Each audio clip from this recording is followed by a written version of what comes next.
As the conflict in Ukraine enters a critical phase, the toll of casualties and destruction continues to mount. Russian forces in Ukraine have recently suffered significant losses, with 470 soldiers and 31 artillery systems reported lost in a single day, as revealed by Kyiv's military on Wednesday. Adding to the grim tally, Moscow's troops also lost 8 combat vehicles and 4 tanks in the preceding 24 hours, according to the General Staff of Ukraine's armed forces, who disseminated the information on social media.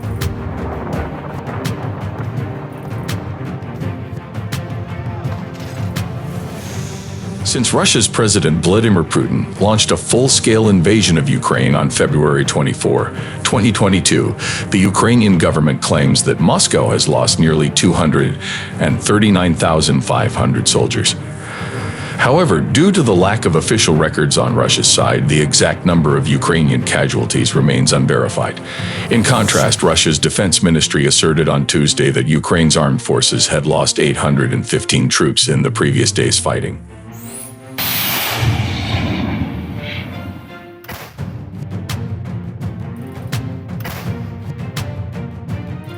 The situation on the ground remains fluid as both sides escalate their offensive efforts.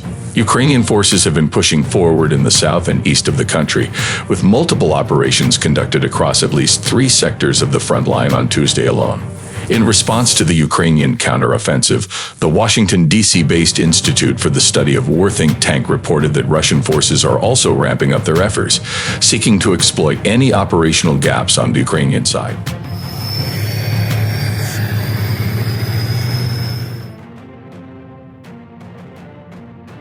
One of the areas where intense fighting is taking place is around the city of Bakhmut in eastern Ukraine. This city has become a focal point of hostility since 2022, witnessing near-daily battles and gaining a grim reputation as the meat grinder due to the heavy toll of lives lost on both sides. The decimated city continues to be fiercely contested, with Ukrainian forces encountering mines and facing intense enemy fire, while the Russian military sends in reserves in an attempt to retain control.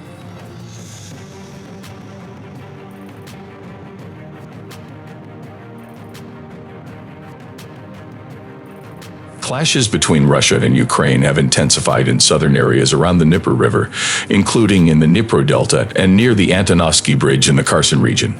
The British Defense Ministry has noted the increased activity in these areas, leading to heightened concerns about further escalations and their potential impact on the overall conflict dynamics.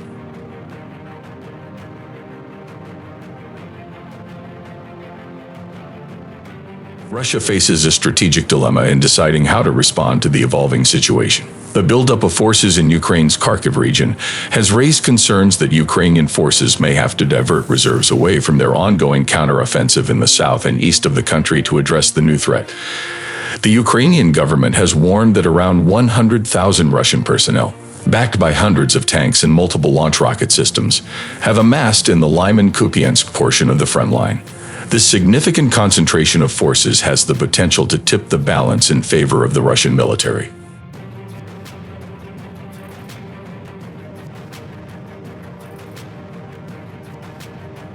Amidst these developments, the Institute for the Study of War has analyzed the situation and suggested that the threat posed by this new Russian grouping might be limited.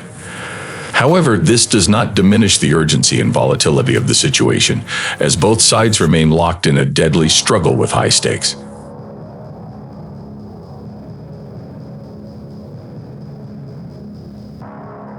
The ongoing conflict has far-reaching implications, affecting not only the countries directly involved, but also the broader international community.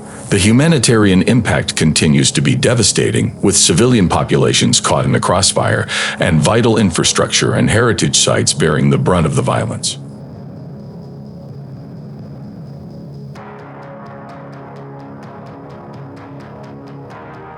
As the situation unfolds, international actors are closely monitoring developments, seeking diplomatic solutions, and providing humanitarian aid to those affected by the conflict.